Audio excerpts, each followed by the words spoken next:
وَلَقَدْ يَسَّرْنَا الْقُرْآنَ لِلذِّكْرِ فَهَلْ مِن مُّدَّكِرٍ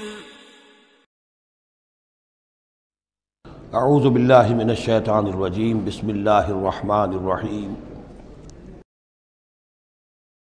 وَإِذَا نَادَيْتُمْ إِلَى الصَّلَاةِ اتَّخَذُوهَا هُزُوًا وَلَعِبًا، جب تم نماز کے لیے پکارتے ہو، اذان دیتے ہو، تو یہ لوگ اس کا مذاق اڑاتے ہیں، نقلیں کرتے ہیں۔ ذَلِكَ بِأَنَّهُمْ قَوْمٌ لَا يَعْقِلُونَ، یہ اس لیے کہ یہ وہ لوگ ہیں کہ جو عقل سے عاری ہیں۔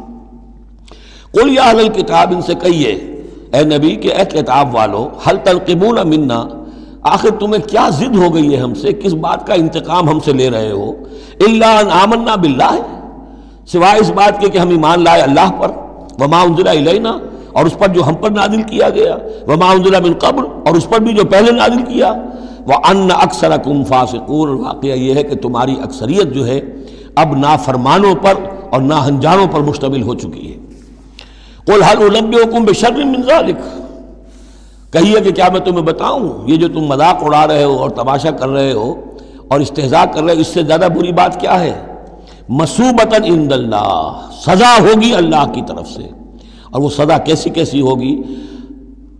من لعنہ اللہ، جس کو اللہ لعنت فرما دے، وغضب علیہ، اور اس پر غضبناک ہو جائے، وجعل منہم القردۃ والخنازیر، اور جس میں سے کہ پھر وہ بنا دے بندر اور خنزیر، وعبد الطاغوت، اور جنہوں نے بندگی کی شیطان کی، اولئک شر مکانا واضل عن سواء السبیل، یہ سب کے سب جو ہیں بہت دور کے درجے میں ہیں، بہت برے مقام میں ہیں، اور بہت دور چلے گئے ہیں، بہت ہی زیادہ بھٹکے ہوئے ہیں سواء السبیل سے۔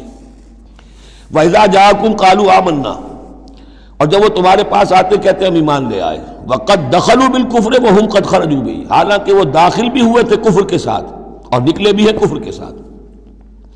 میرے نزدیک یہ اشارہ ہو رہا ہے انہی لوگوں کی طرف جن کا ذکر سورہ آل عمران میں ہے، جنہوں نے فیصلہ کیا تھا کہ صبح کو ایمان لاؤ، شام کو کافر ہو جاؤ۔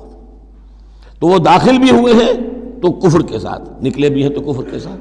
وہ داخل ایک لمحے کے لیے بھی انہیں ایمان کی کوئی حلاوت نصیب ہوئی ہی نہیں، شعوری طور پر یہ فیصلہ کر کے کہ رہنا تو ہمیں اپنے ہی دین پر ہے، لیکن دھوکے کی خاطر اور اسلام کی اور اس دین کی جو ساکھ بن گئی ہے اس ساکھ کو نقصان پہنچانے کی خاطر ہم یہ سازش کر رہے ہیں۔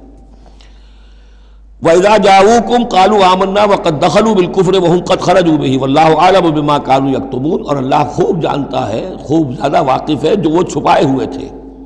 وَتَرَىٰ كَثِيرًا مِّنْهُمْ يُسَارِعُونَ فِي الْإِثْمِ، اور تم دیکھو گے ان میں سے بہت سو کو کہ بہت بھاگ دوڑ کرتے ہیں گناہ کے کاموں میں، والعدوان، اور ظلم کے کاموں میں، وَأَكْلِهِمُ السُّحْتَ، اور حرام کے کھانے پر، لَبِئْسَ مَا كَانُوا يَعْمَلُونَ، بہت ہی برا ہے وہ عمل جو یہ کر رہے ہیں۔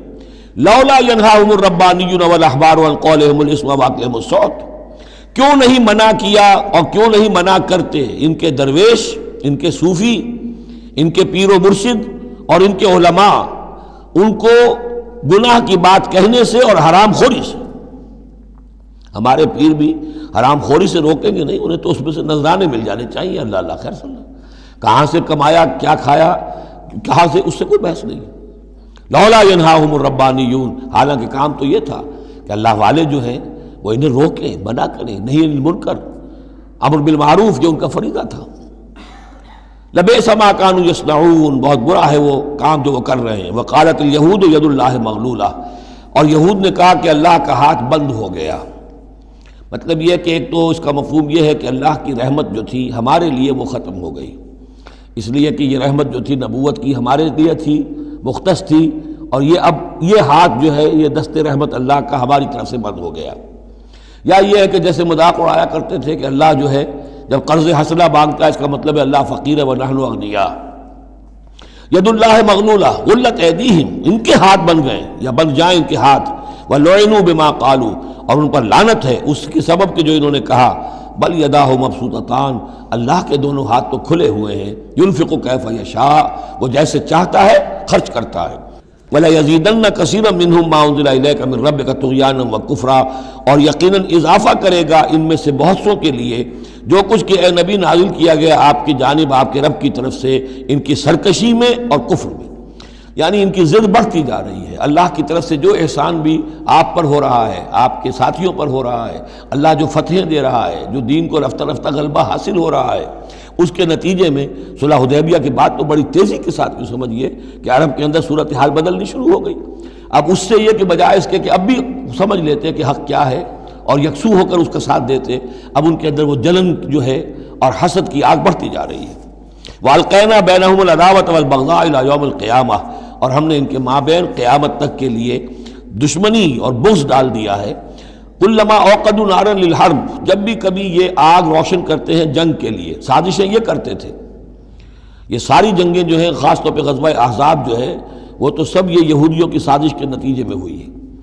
لہذا یہ سب کو ادھر ادھر جا کر سفارتیں بھیج کر لوگوں کو جمع کرتے تھے، تم آؤ باہر سے حملہ کرو، ہم اندر سے جو ہے تمہاری مدد کریں گے۔ تو یہ گویا کہ آگ بھڑکاتے رہتے ہیں جنگ کی۔ کلما اوقدوا نارا للحرب، جب کبھی بھی وہ کوئی آگ روشن کرتے ہیں آگ کی جنگ کی، اطفا اللہ تعالیٰ اس کو بجھا دیتا ہے۔ وَيَسْعَوْنَ فِي الْأَرْضِ فَسَادًا، اور پھر بھی یہ زمین میں فساد بچانے کے لیے بھاگ دوڑ کرتے رہتے ہیں۔ وَاللَّهُ لَا يُحِبُّ الْمُفْسِدِينَ، اور اللہ ایسے مفسدوں کو پسند نہیں کرتا۔